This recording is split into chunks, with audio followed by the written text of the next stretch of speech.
Hey tribe, it is Shawnnyce Nutt, the Anger Whisperer. I'm back with you guys for the next episode of our podcast. Again, I am not going to do numbers because I don't think they really matter. It's just us having a conversation. If you want to come back to this, we'll maybe have titles for different things. But this one is going to be about how saying no is enough. It's actually going to be called My No is Enough. I did a video about it the other day and I thought about it. You know what?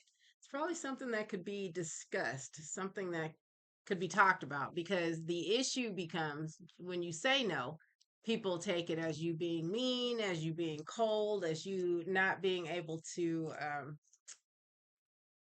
really, it's not being able to be manipulated. So, what I have written on my board, and this is why I'm looking at it, is because I wrote this for a client the other day, and it's my no is enough. It's a sentence. It's a full sentence when you say no. It means no. You don't have to give an explanation. You don't have to say why you're saying no. You can say no, and that will just be it. So my no is enough. I protect my peace, my purpose, and my time without apology. Because what do you need to apologize for? You can say no if you want to, and that is what keeps your peace. Now, there's things that you're going to need to do as far as establishing boundaries. It gives you the ability to make sure that people understand. And there was a French woman, I can't remember her name, but I love her video. And she talks about that, where she says, if you want me to do something for a bake sale, then the answer is probably going to be yes. But no, I'm not going to make 100 cupcakes by hand for you tomorrow for a bake sale. But yeah, I can stop by the store, pick some up, and bring them up here to you to show support. So you just have to understand what your boundaries are, what levels you want to set, and then understand that you have the right to say no. When I was working on my master's degree, one of the girls who was in class with me, we each had this thing we had to do, and we could go in and show people. We led a group of these particular things, and hers was, she said one time that you can't catch every ball. If you catch every ball that's thrown at you, if you continue to do that, your hands are going to be full. How do you have any time to catch your own things, to do anything for yourself if you're constantly catching everything that's thrown at you? And so at some point, you have to be able to say, nah, I'm going to take care of me first. So, like the analogy, well, no, not an analogy, but when you're in an airplane and the stewardess tells you, stewardess, whoever it happens to be, tells you that when your oxygen mask drops down, what do they tell you first? Make sure that you put this on yourself. Because if you don't put it on yourself first, you really can't help anybody else. If you're so busy giving to the person next to you, to your kids, to everybody else, and you are making sure that they have oxygen and you haven't gotten the oxygen yet, then the one person who's trying to help them is going to pass the hell out because they don't have air going to where they need it to be. So remember that it's not being selfish. It's not being selfish at all. It's making sure that you have the ability to provide for the people that you want to provide for. And you have to be able to make sure that you're whole, make sure that your health is accounted for, make sure that everything that you need you have. And so you can't always continually give, or there isn't anything left. And once you're all given out, what are you going to do? What do you have when you can sit there by yourself and understand that it's just you, and you need to be able to be at peace with that. So start understanding that your no is enough, and that no is a full sentence. All right. The other thing that I want to talk about on here, I introduced myself as the anger whisperer because that's one thing that I do. I introduced myself as Shawnnyce Nutt because that is the name that my mother gave me. Um, Excuse me, it's cold season and my grandson has allergies, and I believe those allergies are now affecting me. So you guys get to see the real. Anyway,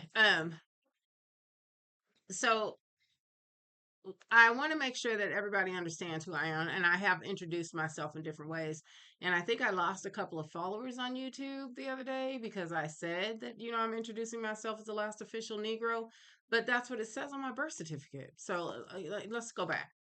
Who I actually am. The first thing I started off as is a daughter born to Sandra and James. My father just told me the other day, because we're working on a book, about his life. And so I had some questions for him. I was born at home on the couch. And so I asked a question about that. Didn't realize that I spent the first couple of days, I think the first week of my life or close to it, in an incubator because I was born outside of the hospital. I was quarantined, which is probably why I don't like people. But I was quarantined. I was under quarantine because I was born outside of the hospital and I was unattended. My birth was unattended. So, not unattended, of course, my mother was there, my father was there, my oldest sister and brother were there, but I was born on the couch because um, at the time we lived in Pomona. The hospital was in LA. The county hospital, free hospital, was in LA. And my uncle, Marvin, who was 20 years older than my father and had been driving him back and forth. And my dad was like, I was not asking him again. We had done it 3 times. And then your mother said, oh, my water broke. And so I didn't know. I was just like, okay, well, wait, because they keep sending her home. And then the next thing he knew, I was on my way. so, so the paramedics actually cut the cord and all of those pieces. But I was born at home on the couch, and they had to have 2 separate ambulances. I went in one ambulance, my mother went in another ambulance. And when they got us to the hospital, she was admitted and everything was okay. But I was a baby born outside of the hospital and was placed under quarantine. So that's the story of the beginning of my life. Anyway, and on my birth certificate, because I was born in 67, yeah, I'm that old, and I'm Gen X, and I'm proud of it. So, that it says on my birth certificate the race of father and race of mother. Race of father is Negro, race of mother is Negro. And my father said, well, that makes you a Negro. And it does, because that's what it says on my birth certificate. Now, my everyone who was born after 70, my sister who was born in 1970, her birth certificate actually says African American. My kids, their birth certificates say African American. We're not African American. We're American. We're black. I'm officially a Negro. So Smokey Robinson said it best. He did a whole spoken word, and I love it. So if you get a chance to take a look at it, I'll have to dig up and see what date it was done and where it was actually from. But it's Smokey Robinson. I think it's called "Call Me Black" because he's a black man, and we are the ones whose name has changed. My mother's birth certificate says colored. So yeah, our names changed. Anyway, okay, so that's why a little bit of background as to why I labeled myself and call myself the last official Negro because that's what it says on my birth certificate. All right, I'm also an anger whisperer because one of the things that I'm good at, one of the things that I'm best at, one of the things that I have mastery over is anger.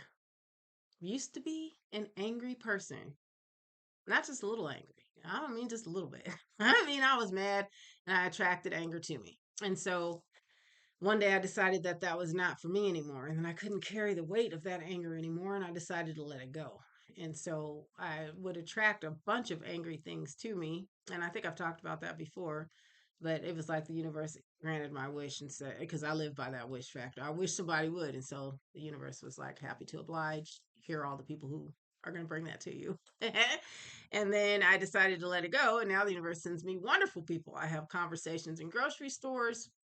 Everywhere I go, I seem to have wonderful conversations. In fact, I don't have it on today, but I normally wear a plaid little necklace so that I can record the conversations that I have because I have amazing conversations and I'm at a certain age and I don't want to forget them. So, all right. So, enough about me. Some of the things that we actually offer that I want to talk to people about is an anger coaching. We do anger coaching so we can help teach other people how to walk in peace and how to walk in their true purpose. And I'm also doing career conflict coaching where I talk to you about understanding what your worth is, how to go in and ask for your raise and the promotion and the money that you deserve and what it is that you are supposed to be doing, what you're supposed to be granted, and how you don't have to wait until that annual review comes around and cross your fingers and hope you get the job. So I teach those kind of things as well, how to go in, how to be assertive, how to ask for the things that you need to. I teach about microaggression, how to handle it, and how to put it back on them. What do you mean? I'm articulate. what is it that you have an issue with? And I had someone tell me, and I think I said this in one of the podcasts, but I don't remember, that I was tricking them because of the way that I spoke, because I was so articulate. Anyway, that's a whole nother story. We'll go into that at another time. What I wanted to say too is that I'm going to start doing these. I'm trying to do them on a regular basis now, every Thursday afternoon at 2 o'clock. Um, because I want to regulate myself to some kind of schedule. So I want to make sure that I put that in. And I want to start having guests. And, I'm not famous. I don't know a whole lot of people. And so it's just me right now.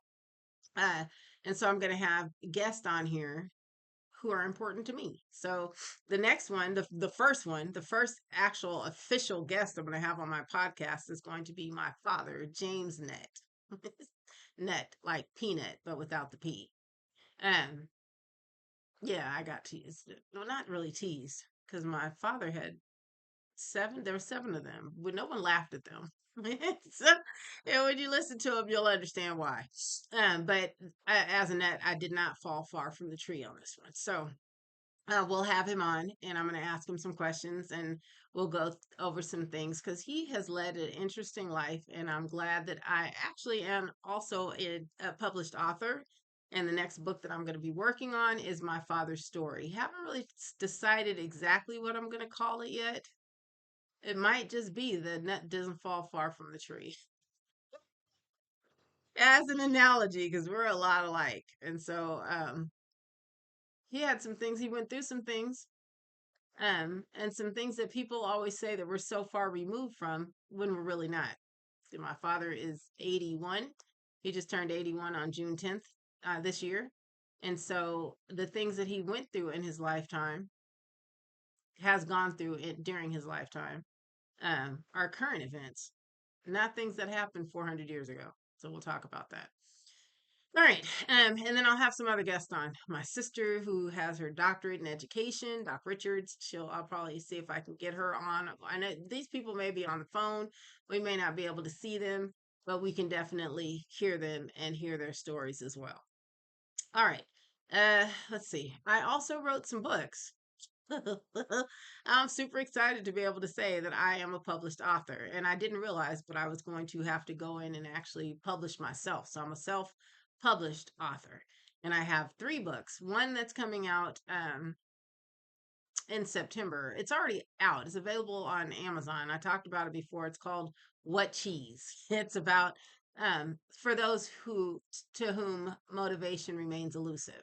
So it's about motivation, about taking that next step, about getting out of the maze that sometimes we create in our own lives, and how to make sure that we understand what it looks like when you're truly free.